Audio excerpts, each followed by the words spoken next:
बयानिया वेला हर सावन परेशानी आवेला राव रहिले मरैया जब बयानिया वेला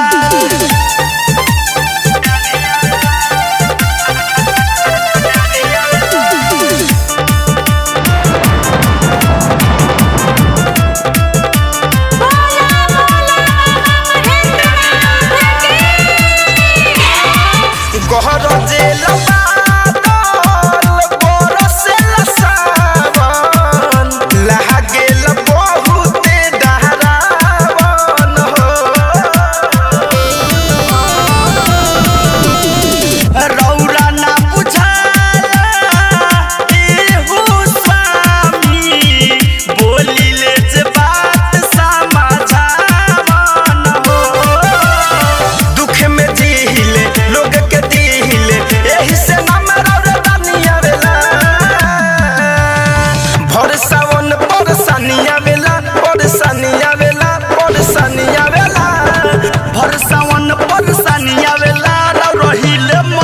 जब बयानिया वेला हर सावन परेशानी आवेला राव रहिले मरैया जब बयानिया वेला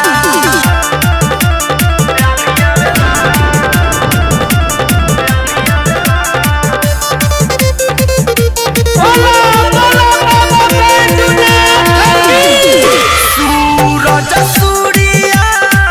संजय धड़कन कहतावे बतिया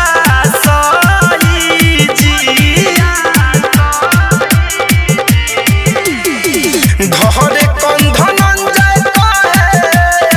बोले तानी नहसवा में ताना ना रोही जी एके नीति सजी बोलता ठीक जी पर्वत पहाड़ पर सुनामी आवेला